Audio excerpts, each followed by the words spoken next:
welcome back to the Thinking Progressive podcast. I'm your host, Ron Rivers, and today we examine the topic of total strikes.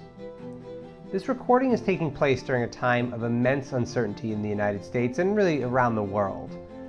The COVID-19 virus is a global pandemic, one that the United States is ill-prepared to address properly. In our time of extreme crisis, our leadership has had the opportunity to rise up and really develop solutions that would benefit the American people. Instead, they gave $500 million for large corporations. It is the failure of our leadership that leaves us with no alternative. The time for a total strike is now. In this recording, we'll explore why that is, what we would demand, and how that process might take form.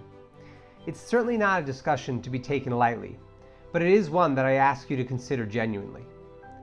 There has quite literally never been a better time to demand radical transformation.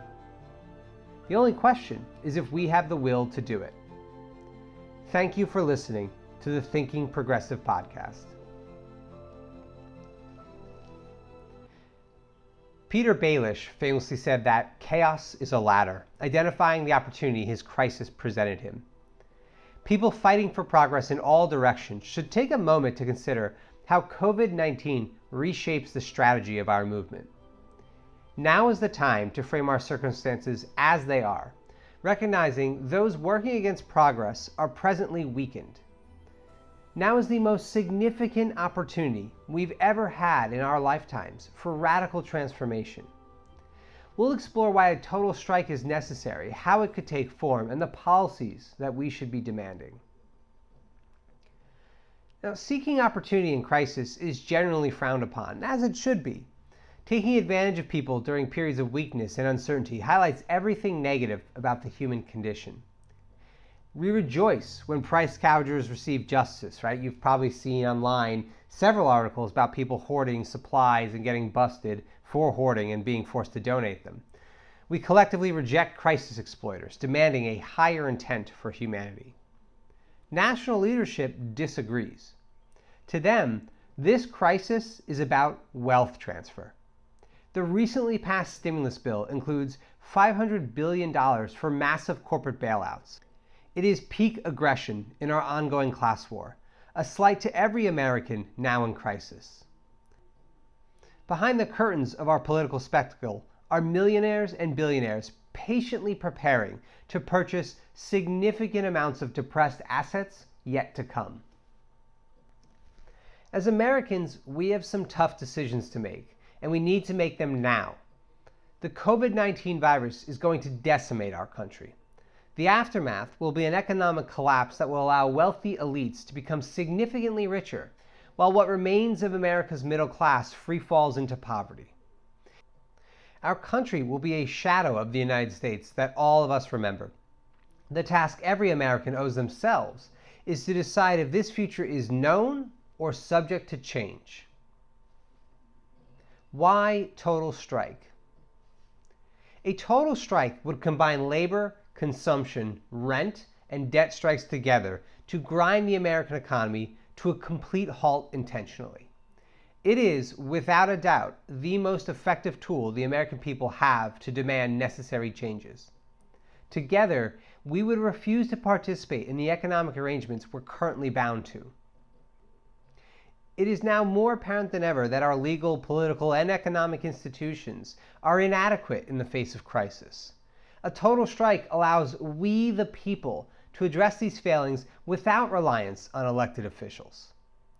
Our leadership is unwilling to do what is necessary to prevent mass casualties. Instead of utilizing the full power we have, a national mobilization of healthcare and manufacturing, they choose to rely on uncoordinated private profit seekers to solve the crisis. 3.5 million people applying for unemployment during the first week of quarantine is a glimpse of the devastation that is here and still coming. Any return to previous states of activity will be slow and gradual, impoverishing hundreds of thousands in the process.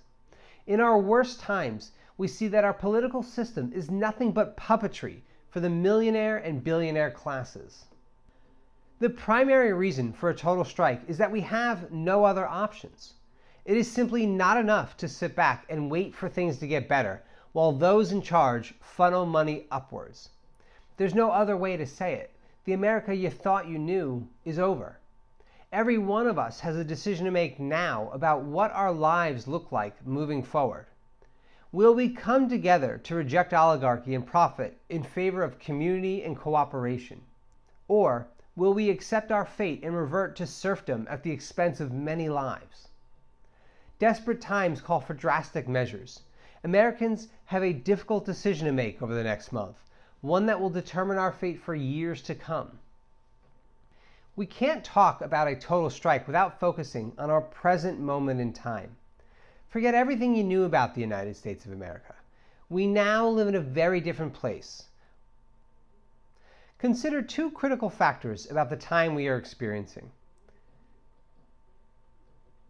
The economic crash is erasing trillions of dollars worth of capital investments. The billionaire capital class is the weakest they've been in decades, a brief moment in time where the predator is injured to the degree that they are turned to prey. Following up on our present economic calamity with a total strike will put so much strain on their systems of capital and finance that we will break the machine. It is the billionaires demanding that the American people go back to work, knowing full well that the virus is still spreading.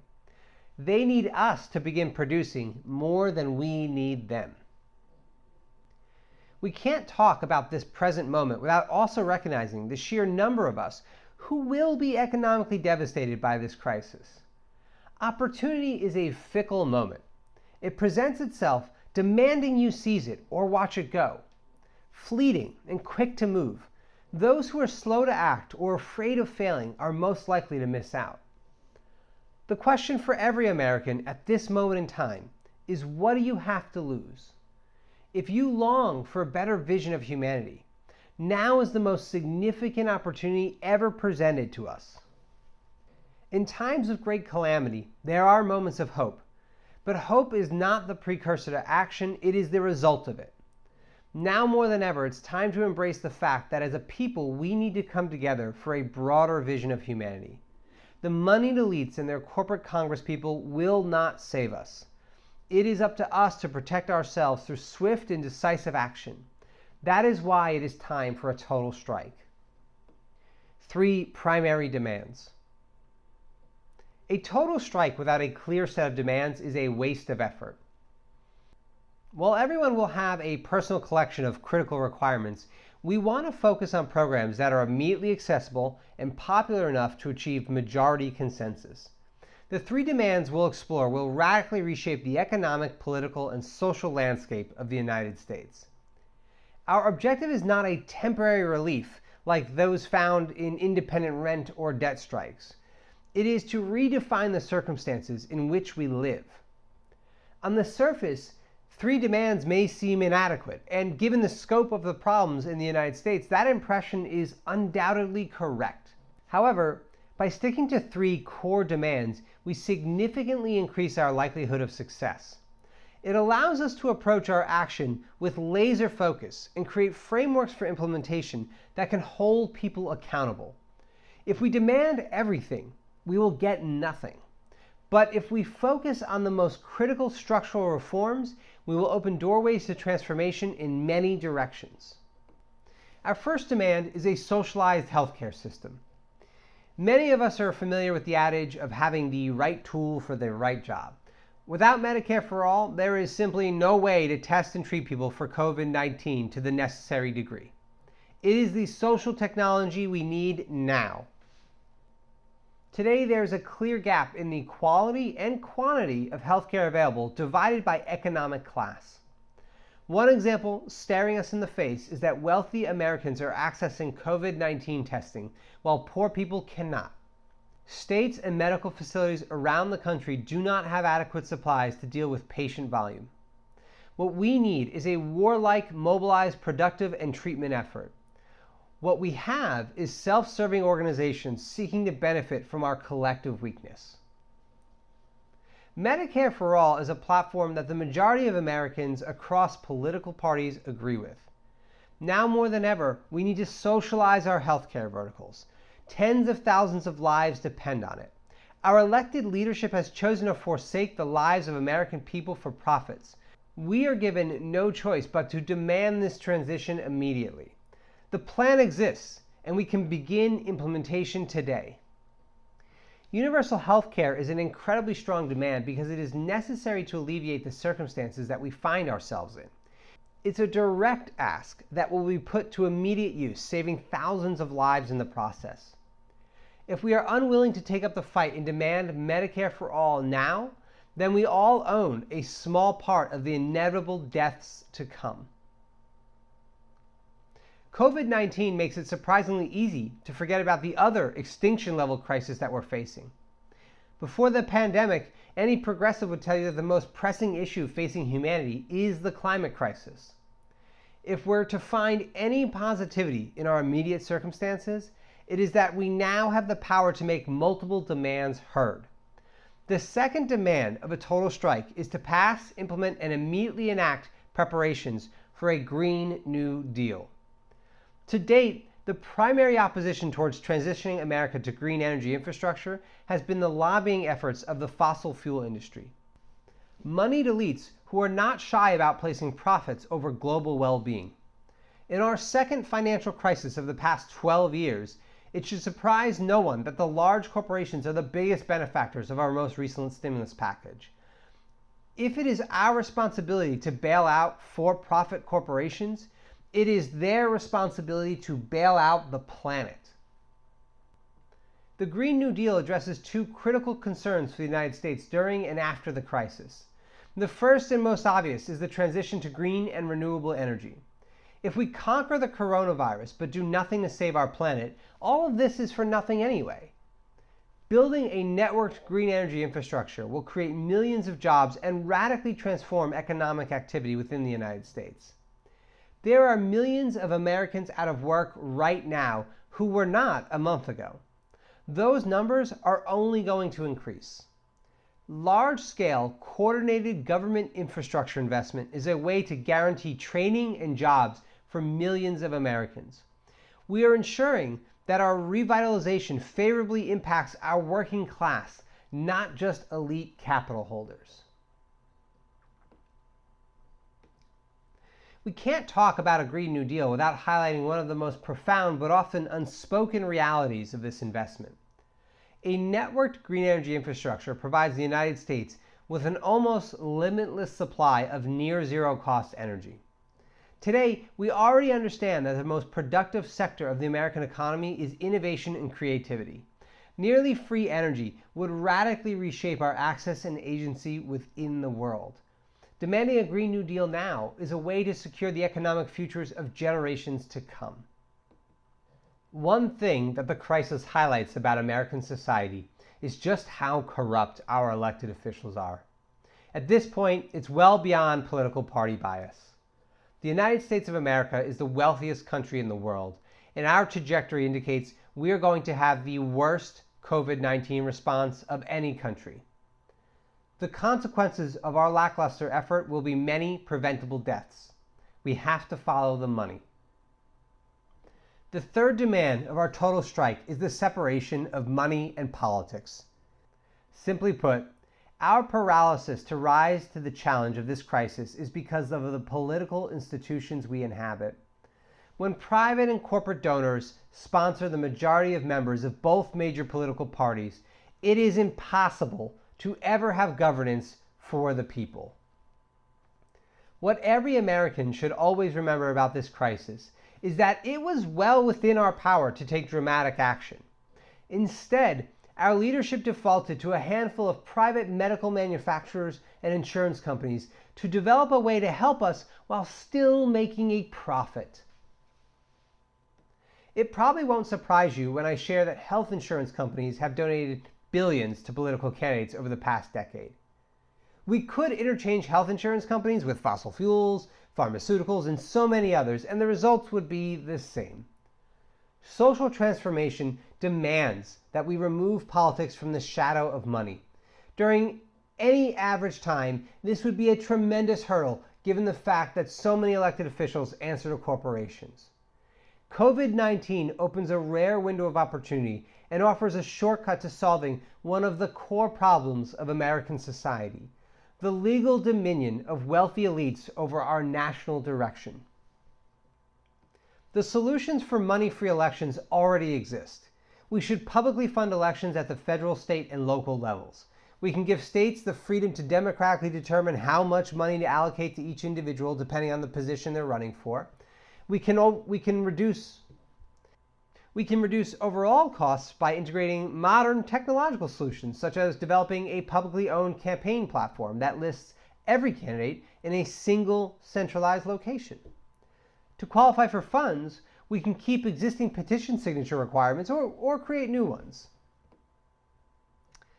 Publicly funded elections are superior to alternative methods such as democracy dollars. That's where everyone gets a certain dollar amount that they can donate to the candidate of their choice. Our objective is to deepen democracy in the United States.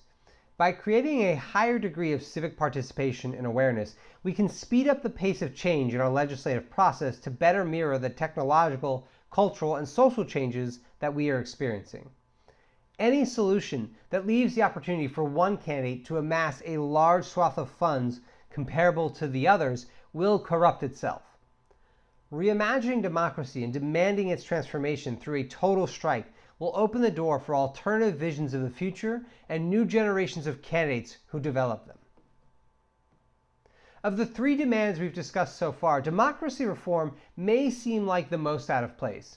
But here I'll argue that it is equally as crucial as universal health care and a Green New Deal. There are institutional inequities rampant within the United States. Much of the ethics and logic behind the rules we govern ourselves with stem from slavery and serfdom. They are relics of a different age and era that simply does not reflect the consciousness of the modern human being.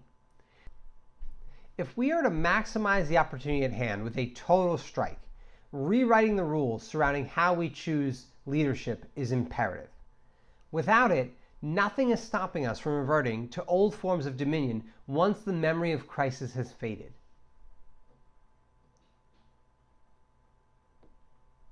Organizing a total strike. Given that we're all in quarantine, organizing a total strike is now a digital effort. Together, we need to determine a date and a threshold, when it'll happen, and who we are asking to participate. Calls for student debt and rent strikes are already spreading through America. They're more real now than they've ever been before because people are simply unable to afford these payments.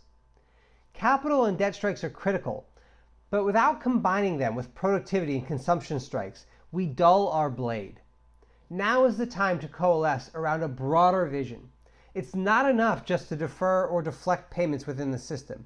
Now is the time to demand transformation. If your immediate reaction is concerned about the aftermath, you're not alone. Will you suffer as a result of your resistance? It's certainly possible. But as the old saying goes, nothing ventured, nothing gained. Now is the time to come together as human beings to demand a better way of living. If we can develop cooperative networks within the strike to ensure the avoidance of suffering amongst our participants, we can do this. If you're questioning why you would participate in a national strike when your interests are not at risk, consider this. In a nation of rapidly increasing unemployment, poverty, and disease, no one is safe. Consider our present trajectory as a nation and a people and ask yourself if you can afford to abstain from change. Ultimately, every individual's decision to participate in a total strike is their own to make. We can choose to make a stand together, presenting our demands and joining in a total strike until they are met. Alternatively, we can choose to do nothing and embrace the known future that accompanies the decision. We are unlikely to have many more opportunities like this within our lifetime. Radical progress is within our grasp. We just have to be willing to take it.